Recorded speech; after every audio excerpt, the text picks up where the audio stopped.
Hello, I'm Yoshiya Nakashino.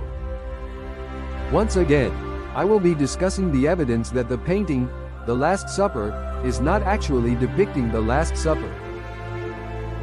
I would be grateful if you could stay with me until the end. In our previous discussion, I explained the depiction of Jesus, James the Greater, Philip, and Judas the Betrayer, and pointed out some puzzling aspects of these depictions that make it difficult to believe that this is a representation of the Last Supper.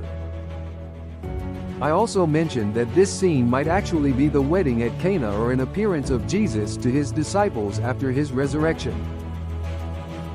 This is because there is no other scene in the New Testament where Jesus and his disciples gather in a room to eat. Assuming one of these two possibilities is correct, we must now examine how the depiction of the disciples can be explained. If this painting depicts the wedding at Cana, it would be strange that the bridegroom and bride are not shown, nor is the Virgin Mary. Although some argue that the bridegroom and bride at the wedding at Cana were actually Jesus and Mary Magdalene, I regret to say that this is an inappropriate interpretation.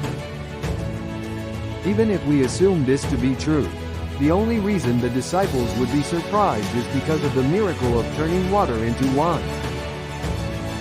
Would the disciples, having witnessed this miracle, really have responded with suspicion and agitation, with Peter even brandishing a knife in a threatening manner?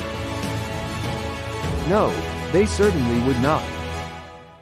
Therefore, we arrive at the conclusion that this painting can only be depicting a scene where Jesus appeared to his disciples after his resurrection. This leads many people to question something new. That is, if the scene depicted is one where Jesus met his disciples after his resurrection, wouldn't that mean Judas the betrayer wouldn't be present? Since the painting shows Jesus with his 12 disciples, many people naturally think there is a contradiction here. Regarding this, I carefully read the New Testament and was able to derive an answer. The 12 disciples depicted in this painting are actually the 11 disciples after Judas the betrayer had left, along with another disciple, making up the 12. So, who is this other disciple? Yes, that person is Mary Magdalene. In that case, it is obvious where she is among the disciples depicted in the painting.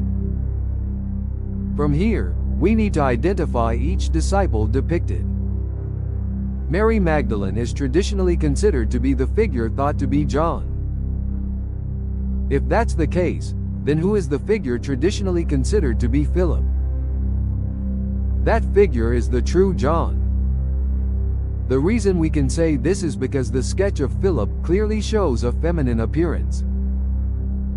There's also a point I would like you to pay attention to. Did you know that there are two pairs of brothers among the 12 disciples? Andrew and Peter, and James the Greater and John, the sons of Zebedee. Additionally, though it's not certain, there's a possibility that Jude Thaddeus and James the Less were also brothers, so we should consider that as well. In fact, they are depicted next to each other in the painting.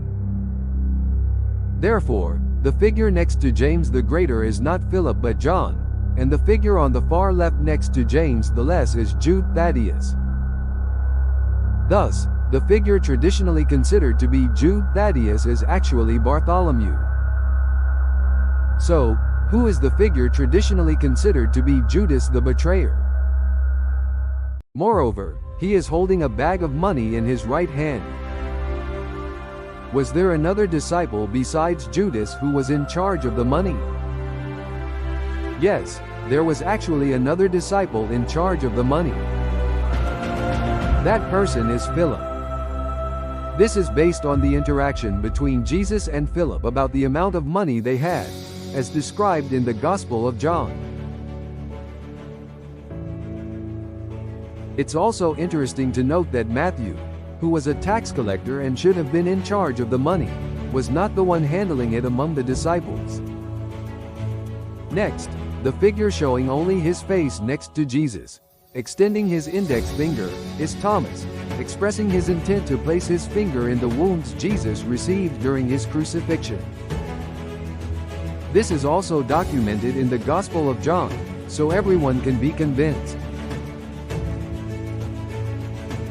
I have also found the reason why Thomas is depicted without a body, only with his face and both hands, unlike the other disciples in this painting.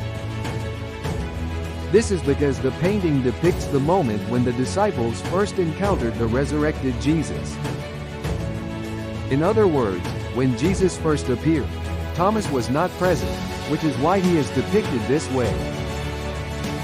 Perhaps Leonardo da Vinci, in considering how to depict a person who wasn't present, arrived at this impactful composition. Now, with all the disciples' positions confirmed, if you want to understand what their depictions express about their emotions, please read the book I've written. As you read through it, you'll understand how the emotional expressions and gestures of their hands and faces perfectly align. This concludes today's explanation. Thank you for listening. If you found this video interesting, please subscribe to the channel and press the good button. It will encourage us to create more videos. See you next time.